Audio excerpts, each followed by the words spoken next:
নমস্কার সুধীজন, মন খুলে কিছু কথাবার্তা বলার জন্যই আজকে আমার এই পর্দায় আসা। সামনেই উপনির্বাচন, আগামী 23 তারিখ। কেন এই উপনির্বাচন? অনেকের মনে প্রশ্ন জাগতে পারে যে হঠাৎ করে এরকম নির্বাচনটা হলো কেন, না হলে ভালো হতো। দেখুন, আমরা রাজনীতিবিদ হিসেবে নয়, একজন সমাজ সুধারক হিসাবে, সমাজসেবী হিসাবেই আমরা রাজনীতির পথটাকে বেছে নিয়েছিলাম। মানুষের জন্য কিছু ভালো কিছু করে দেখাবো, এটাই ছিল জীবনের লক্ষ্য এবং উদ্দেশ্য। থাকতে পারতাম আমরা ভারতীয় জনতা পার্টিতে। বোকা না হলে কি আর কেউ শাসক দল ছেড়ে বিরোধী খাতায় নাম লেখায়? রাজনীতিটা তো আমরা দেনা পানা, ক্ষমতা জাহির করা, অন্যায় পথে দুটো পয়সা রোজগার করা, এসব নিয়ে তো আমরা রাজনীতিটা করি না। আমাদের লক্ষ্য প্রথম থেকেই এই যে 25 বছর বাম জামানায় নানা আন্দোলন সংগঠিত করেছি আমরা, মানুষের কথা মাথায় রেখে। ছাত্র, যুবক, মেহনতি মানুষ, শ্রমিক, কৃষক, তাদের কথা চিন্তা করেই তো আমাদের এই রাজনৈতিক জীবনের পথ চলা। মানুষ যখন যেখানে ঠকেছে বিগত দিনগুলোতে, এই অন্যায়ের বিরুদ্ধে কথাগুলো কে বলেছিল? বিধানসভার ভেতরে বাইরে এই কথাগুলো বলতে গিয়ে কম হেনস্থার শিকার তো হতে হয়। মিথ্যা মামলা জড়ানো হয়েছিল, সারা শরীরে এখনো পুলিশের আঘাত, তখনকার শাসক দলের মার এখনো সারা শরীরে দাগ রয়েছে। তাতে আমরা পিছুপা হইনি। চিটফান্ডের ক্ষতিগ্রস্তদের কথাই বলুন, বেকার সমস্যার কথাই বলুন, বিশালগড় সহ ব্লকে দুর্নীতি এ নিয়ে আন্দোলন সংগঠিত করার কথাই বলুন, যত সব ইস্যুতে আন্দোলন তো আমরাই করেছিলাম কংগ্রেসের প্ল্যাটফর্মে থেকে। আখ্যায় দেওয়া হয় যে অমুকের নেতৃত্বে এখানে ত্রিপুরা মুক্তি পেয়েছে। যে ইস্যুগুলো নিয়ে ভারতীয় জনতা পার্টির নির্বাচনে বৈতরণী পার হয়েছে, এই ইস্যুগুলো তো আমাদের তৈরি করা। সব সাজিয়ে দিয়েছি, তারপর এসে সরকার, মানুষের ইচ্ছে পূরণ হয়েছে, সরকারের পরিবর্তন হয়েছে, 25 বছরের শাসন ব্যবস্থার ইতি টানা হয়েছে।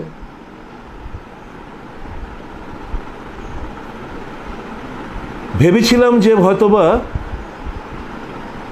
ভালো কিছু করবে ভারতীয় জনতা পার্টি। আমরাও আপনাদের মতো, এ রাজ্যের জনগণের মতো আমরা বোকা বনেছি। আর সত্যি কথা বলতে কি, মনে ইচ্ছে ছিল না একেবারেই, কিন্তু মানুষের চাহিদা, পরিবর্তনের একটা মানুষের মধ্যে একটা ঝোঁক এসেছিল। মানুষ বলতে শুরু করলো, দাদা বরজলা উপনির্বাচন এবং খোয়াই উপনির্বাচনের রেজাল্টের মতো যেন না হয়, আপনাদের একটা স্যাক্রিফাইস করতে হবে, এর রাজ্যের মানুষের জন্য আপনার স্যাক্রিফাইস করতে হবে। আমরা মানুষের চাহিদা অনুসারে, মানুষের দেখানো পথেই তো হেঁটেছিলাম আমরা 2018 সালের পূর্বে। আমরা জানতাম না যে মানুষের সামনে প্রতিশ্রুতি দিয়ে এই দল প্রতিশ্রুতি রক্ষা করবে না, আমরা দুঃস্বপ্নের মধ্যে ভাবিনি। এরা সর্বভারতীয় রাজনৈতিক দল, কেন্দ্রীয় নেতৃত্বরা এসে এখানে ভিশন ডকুমেন্টের নামে মানুষকে প্রলোভিত করার জন্য যথেষ্ট প্রতিশ্রুতি দেওয়া হয়েছিল। বলুন তো আপনারা, ভারতীয় জনতা পার্টির যারা বন্ধুরা রয়েছেন, বুকে হাত দিয়ে বলুন তো, কোন প্রতিশ্রুতিটা রক্ষা করতে পেরেছে ভারতীয় জনতা পার্টি? কর্মচারীদের দিয়ে না দিয়ে বলছে 7 পে কমিশন দিয়ে দিয়েছি, ফিটমেন্ট ফ্যাক্টর শুধু 0.32% বাড়িয়ে 2.57 করে বলে দিচ্ছে যে আমরা সরকারি কর্মচারী পেনশনার্সদের আমরা 7 pay commission, pay structure pay commission দিয়ে দিয়েছি। বছরে 50,000 চাকরি দেব, রোজগার দেব। কোথায় সে প্রতিশ্রুতিগুলো? একটা প্রতিশ্রুতিও তো রক্ষা করতে পারিনি। 10,323-এর কথা বলা হয়েছিল, সুষ্ঠু আইন মেনে সুষ্ঠুভাবে আমরা তার সমাধান করব। কোথায় করলো এরা? সমাজের কোন অংশের মানুষের এই ভিশন ডকুমেন্টে দেওয়া প্রতিশ্রুতি ওরা রক্ষা করতে পেরেছে? একদম বুকে হাত দিয়ে বলুন তো বন্ধুরা। যারা প্রতিশ্রুতি দিয়ে রক্ষা করে না, তাদেরকে যদি আমরা প্রতারক বলি, তাহলে কি খুব একটা অন্যায় করছি নাকি আমরা? মানুষ আজকে তাজ্জব বনে যাচ্ছে। এই রাজ্যের মানুষ আজকে ভীত সন্ত্রস্ত, আইন শৃঙ্খলা তলানিতে। এই আগরতলা শহরের স্মার্ট সিটিতে প্রজেক্টে প্রত্যেকটি পাড়ায় অলি গলিতে সিসি ক্যামেরা লাগানো আছে। যত সব ইনসিডেন্ট হচ্ছে, পুলিশ আরামসে এই সমস্ত সমাজদ্রোহীদের বের করতে পারে। নেশায় আকৃষ্ট ছাত্র যুব সমাজ, নেশামুক্ত ত্রিপুরা গড়বে বলেছিল। আমরা দেখতে পাচ্ছি প্রত্যেকটি অলি গলিতে ছাত্র যুবারা নেশার সাথে যুক্ত হয়ে পড়ছে। এই ত্রিপুরা দেখতে চেয়েছিল মানুষ, এর জন্য ভোট দিয়েছিল ভারতীয় জনতা পার্টিকে। অন্যায় সংগঠিত হলে পুলিশ আছে, আইন আছে। শাসক দল হলে হলো, মায়েদের উপর অত্যাচার, নিরীহ মানুষদের উপর অত্যাচার, অগ্নিসংযোগ, লুটতরাজ, কোনো কেউ বিচার পাবে না। প্রত্যেকটি মানুষের সঙ্গে আজকে ধোঁকাগিরি করা হচ্ছে, মানুষকে দাবিয়ে রাখা হচ্ছে। মানুষের যে আত্মমর্যাদা, আত্মসম্মান বোধটুকু, সেটার উপর পর্যন্ত আঘাত আনতে শুরু করেছে। এই ত্রিপুরা দেখতে চেয়েছিলাম আমরা। তাই এই ঘটনাগুলো যখন ঘটছে, গণতন্ত্রের উপর যখন আঘাত আনা হচ্ছে, সংবিধানের উপর যখন আঘাত আনা হচ্ছে, আমরা কি করে আমরা বসে থাকি বলুন তো? অনেক অফার দেওয়া হয়েছিল আমাদের ঠান্ডা করার জন্য, না আমরা বিকি বইনি, আমাদেরও তো প্রলোভন দেওয়া হয়েছিল। আমরা বলছিলাম না, আমরা রাজনীতিটা তো এর জন্য করি না, রাজনীতি তো মানুষের জন্য করা। মানুষ খুশি থাকবে, মানুষের মুখে হাসি থাকবে, যে যে রাজনৈতিক দল করতেই পারে। এই রাজনীতির নামে হানাহানি, খুনোখুনি, অগ্নিসংযোগ, লুটতরাজ, বাড়িঘরে আগুন দেওয়া, গাড়ি পুড়িয়ে দেওয়া, পত্রিকা অফিসে হামলা করা, সাংবাদিকদের মারা, এটা কি হচ্ছেটা কি রাজ্যে? তার জন্যই তো আমরা পদত্যাগ করলাম। আমরা বোকা নাকি? হ্যাঁ, বোকা বলতে পারেন, রাজনৈতিক দিক দিয়ে বোকা, কিন্তু রাজনীতিতে আমরা তো রাজনীতি পরে, আমরা সমাজসেবী, সমাজ সুধারক। আমরা মানুষের জন্য ভালো কিছু করতে এসেছিলাম। এই জায়গায় থেকে দেখলাম মানুষের কথা কেউ চিন্তা করে না। স্বাস্থ্য ব্যবস্থা আমাকে দায়িত্ব দেওয়া হয়েছে 14 মাস। বলুন, আমার কাজে কোনো ত্রুটি ছিল? প্রচেষ্টার কোনো ত্রুটি ছিল? মানুষ তো খুশি ছিল আমার কাজে। আমি আজও জানতে পারলাম না আমি মন্ত্রিসভা থেকে কেন বাদ গেলাম। কারণ হচ্ছে একটাই, ওই যে আপনারা ভালোবাসতে শুরু করেছিলেন, ওই যে আপনারা প্রশংসা করছিলেন, অনেকের ঈর্ষা হয়েছে, আরে এ তো দেখছি ভালো কাজের মাধ্যমে মানুষের মন জয় করে ফেলছে, ছেটে ফেলতে হবে ওকে। রাজনীতির শিকার হয়েছি। আমার একটাই আফসোস, আজকে কাজের সুযোগ পাইনি। আজকে যদি থাকতাম, স্বাস্থ্য দপ্তরটা অন্তত একটা ভালো জায়গায় পৌঁছে দিতে পারতাম, আমি নির্দ্বিধায় বলতে পারি। স্বপ্ন আমার অনেক রয়েছে। এ রাজ্যের মানুষ বাঁচে কতদিন, একটা বয়স তো আমাদের হয়েছে। মানুষের জন্য কিছু করে যাওয়ার ইচ্ছেটাই আমাদের প্রাধান্য সর্বদাই পেয়েছে। এই ইচ্ছেটা শুকিয়ে যায়নি, এই ইচ্ছেটা আজও অটুট, কারণ মানুষকে আমরা ভালোবাসি। আমরা যে ছোটবেলা থেকে ছাত্র রাজনীতি করি, এনএসওয়ে করেছি, একটাই কথাই বলা হতো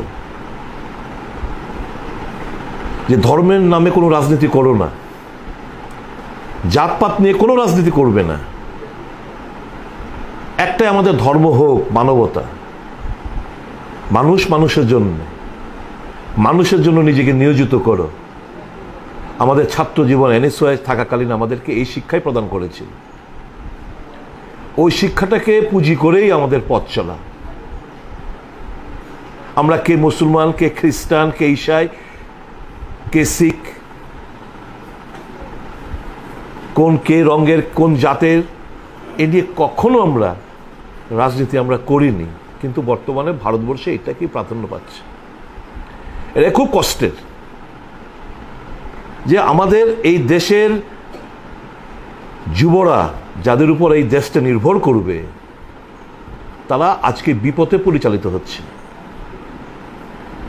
যেই দল কিংবা যেই সংস্থা কিংবা সংগঠনগুলো স্বাধীনতা আন্দোলনে যাদের কোনো ভূমিকা ছিল না, যারা ব্রিটিশদের পঞ্চম বাহিনী হিসেবে যাদের ভূমিকা, আজকে তারা বলে বেড়াচ্ছে তারা আমাদেরকে দেশপ্রেমের ইতিহাস আমাদেরকে শেখানোর চেষ্টা হচ্ছে। ইতিহাসটা একটু জানার চেষ্টা করুন।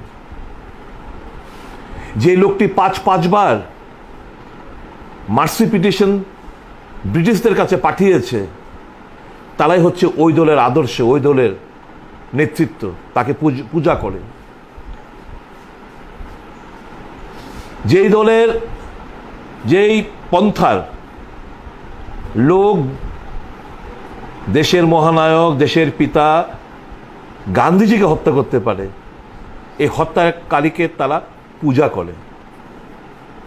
এই তো তাই তো আজকে ভারতবর্ষে প্রত্যেকটি জায়গায় আমরা দেখতে পাচ্ছি ধর্মের নামে মানুষের মধ্যে বিভেদ টানা হচ্ছে, জাতপাতের নামে রক্ত ঝরছে, ধর্মের নামে রক্ত ঝরছে। এই ভারতবর্ষকে আমরা দেখতে চেয়েছিলাম। দেশের অর্থনীতিটা কোন জায়গায় ঠেকেছে আপনারা বলুন? দিন কি দিন নিত্য প্রয়োজনীয় জিনিসপত্রের মূল্য বৃদ্ধি হচ্ছে, হেলদোল নেই সরকারের। এই ইস্যুগুলো যখন আসে, তাজমহলের নিচে মন্দির, কুতুব মিনারের নিচে মন্দির, এই সমস্ত কথাবার্তা বিতর্ক জড়িয়ে মানুষের দৃষ্টিটা অন্যত্র ঘুরিয়ে দেওয়ার চেষ্টা করছে। এই ভারতবর্ষকে আমরা দেখতে চেয়েছিলাম।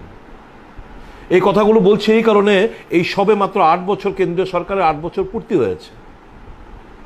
8 বছর আগে ভারতবর্ষের চিত্রটা একটু ভেবে দেখুন, অর্থনৈতিক দিক দিয়ে কোন জায়গায় ছিল, পেট্রোপণ্যের মূল্য কোন জায়গায় ছিল, গ্যাসের দাম কত ছিল। 450 টাকা গ্যাস কিনতাম, আজকে 1000 টাকা, 1100-1200 টাকা হয়ে গেছে আমাদের এই রাজ্যে। পেট্রোল হাইস্ট ছিল যখন চিৎকার শুরু করলেন প্রধানমন্ত্রী, বর্তমান প্রধানমন্ত্রী নরেন্দ্র মোদী সাহেব, তখন পেট্রোলের দাম 62-63 টাকা ছিল, আর এখন 100-র উপর। ডিজেলের দাম একই, জীবনদায়ী ওষুধের দাম মানুষের নাগালের বাইরে। এই সরকার কাদের জন্য জানেন? এই যে আমি একটা চিঠি দিয়েছিলাম কিছুদিন আগে মাননীয় মুখ্যমন্ত্রীকে, যে বিভিন্ন হাসপাতালগুলোতে, প্রাইমারি হেলথ সেন্টারগুলোতে কোভিশিল্ড, কোভ্যাক্সিন এগুলো পড়ে রয়েছে, যার এক্সপায়ারি 7 তারিখ, অর্থাৎ আজকে এক্সপায়ারি হয়ে গেছে, এরকম বহু চিত্র আমার কাছে আছে আমার মোবাইলে, যে হাসপাতালে এগুলো নষ্ট করে দিচ্ছে। কেন?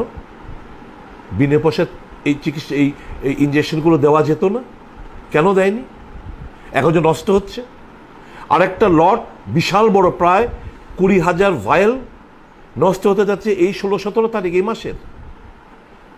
আমার চিঠি দেওয়ার পর বলল বিনা পয়সা দেওয়া হবে না, যদি কেউ আসে, একজনও আসে, তার জন্য একটা ভায়েল খুলে, কারণ একটা ভায়েলের মধ্যে 10 জনকে ব্যবহার করা যায়। যদি বলে, এখন বলছে একজনও যদি আসে, ওই ভায়েল থেকে একজনকে দিয়ে বাকি ভায়েলটা নষ্ট করে দাও, তাহলে পয়সা নিতে হবে। তাহলে এই নষ্ট করার থেকে মানুষের মধ্যে যদি থার্ড ভ্যাকসিনটা আমরা দিয়ে দিতে পারতাম ফ্রি অফ কস্ট, অসুবিধাটা কোন জায়গায় ছিল বলুন না? তো এই সরকার কনসার্ন, আমার আপনার ভালোর জন্য এরা কোনো চিন্তা করেন বলুন? এই দেশ পিছিয়ে যাচ্ছে, আমরা দেশের মান সম্মান বিদেশে ভুলুণ্ঠিত হচ্ছে। উপরাষ্ট্রপতির ডিনার ক্যান্সেল হয়ে যায়, উপরাষ্ট্রপতির প্রেস মিট ক্যান্সেল হয়ে যায়, কারণ ওই নূপুর শর্মাদের মতো লোক যে সমস্ত উক্তি করেছেন, ভারতের আমাদের দেশবাসীর লজ্জায় মাথা হেঁট হয়ে যাচ্ছে। এই ভারতবর্ষ আমরা দেখতে চেয়েছিলাম। এই নির্বাচন, উপনির্বাচন, আমরা যারা দাঁড়িয়েছি কংগ্রেসের 3টি জায়গায়, এটা আমাদের নির্বাচন বললে ভুল হবে, এটা কংগ্রেসের নির্বাচন বললে ভুল হবে। এই নির্বাচনটা আম জনসাধারণের লড়াই স্বৈরাচারী শাসক গোষ্ঠীর বিরুদ্ধে। এই লড়াইটা আম জনসাধারণ, গণতন্ত্রের শেষ কথা জনগণ বলে। এটা তো বিন্দুমাত্র জনগণের উপর আস্থা নেই। আস্থা থাকলে এত বিশাল জয়লাভের পর থেকে যতগুলো নির্বাচন হয়েছে এই রাজ্যে, সবগুলো আপনাদের উপর আস্থা নেই বলেই তো প্রত্যেকটি নির্বাচনে এরা জোচ্চুরি করেছে। আর গত পৌর পরিষদ নির্বাচন তো সমস্ত লজ্জায় মাথা হেঁট হয়ে গেছে আমাদের দেখে। এই ভূভারতে এই ধরনের নির্বাচন কোথাও হয়েছে বলে আমরা অন্তত আমরা দেখিনি। মানুষকে লাইন থেকে বের করে দেওয়া, বাড়ি থেকে বেরোতে না দেওয়া, হুমকি, মারধর করা, পুলিশ এজেন্টদের মারধর করা, হ্যাঁ, ভোট কেন্দ্রে ঢুকে একজন 25, 30, 40, 50টা করে ভোট প্রদান করা, এরা গণতন্ত্রের পূজারী? এরা তো মানুষের ভরসাই নেই। তাই এই নির্বাচন, এই যে উপনির্বাচন, এই উপনির্বাচনটা কংগ্রেস সঙ্গে বিজেপির লড়াই বললে ভুল হবে। এই লড়াইটা হচ্ছে আম জনসাধারণের লড়াই স্বৈরাচারী শাসক গোষ্ঠীর বিরুদ্ধে,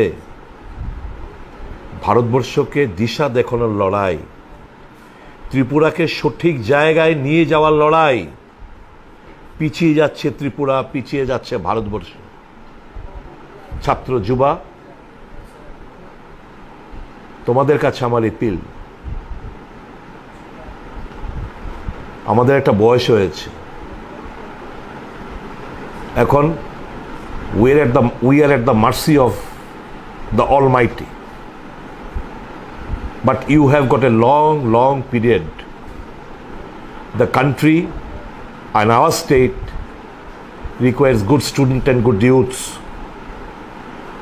who will give the direction. হারিয়ে যেও না নেশার কবলে,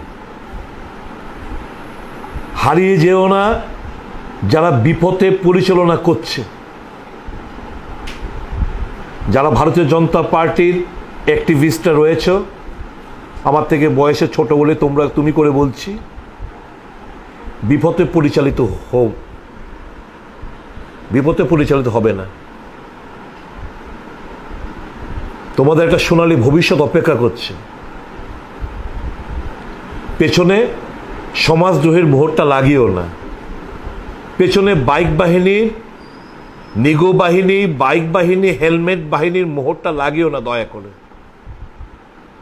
মানুষের উপর আস্থা বিশ্বাস রাখার চেষ্টা করো। কারণ সমাজ যদি তোমাদেরকে সেই চোখে দেখে, তোমরা আস্তে আস্তে আইসোলেটেড হয়ে যাবে।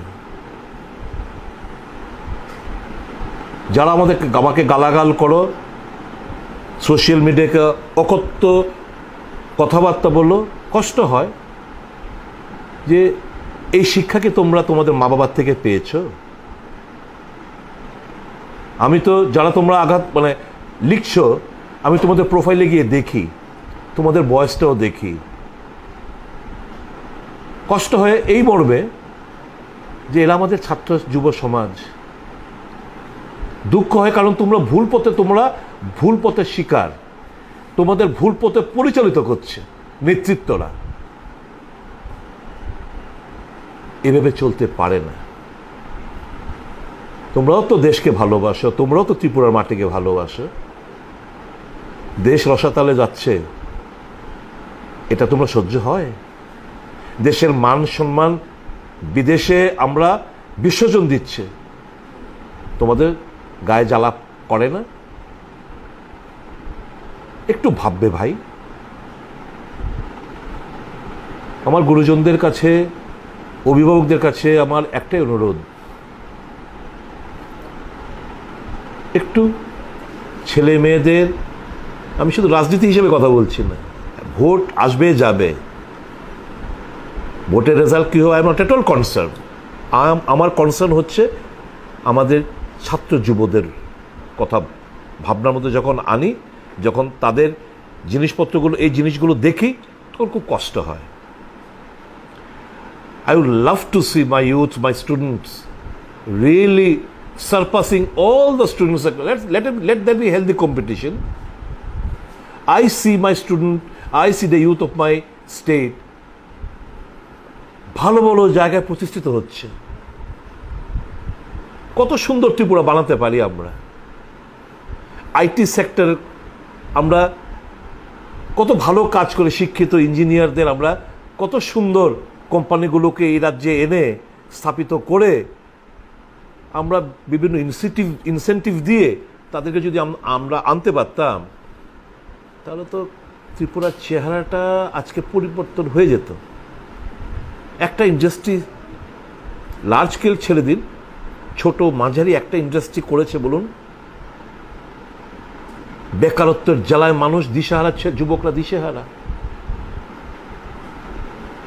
টেট 1 টেট 2 পাশ করে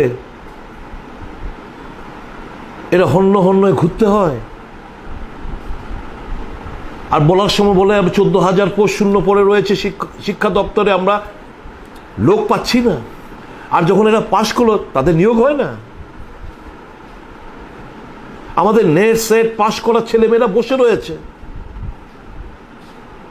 তো আমার এই মেরুদণ্ড যদি আমরা সোজা না করতে পারি, দ্য জেনারেশন নেক্সটকে যদি আমরা ভালো করে গড়ে না তুলতে পারি, what for? Where is the vision? দূরদৃষ্টি কোথায়? ভিশন কোথায়? খিদে থাকতে হবে।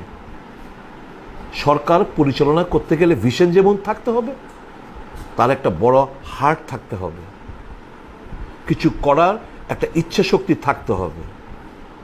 এদের কারণ নেই, সরকারের কারণ নেই। আমি ব্যক্তিগতভাবে কাউকে আঘাত করতে আমি আসিনি, আমি মনের কথাগুলো আপনাদের বলতে আমি এসেছি। আর এই নির্বাচনে আমি একটাই অনুরোধ রাখবো আমার সংক্ষিপ্ত আলোচনার মধ্যে, এই নির্বাচন আপনাদের নির্বাচন, জনগণের নির্বাচন।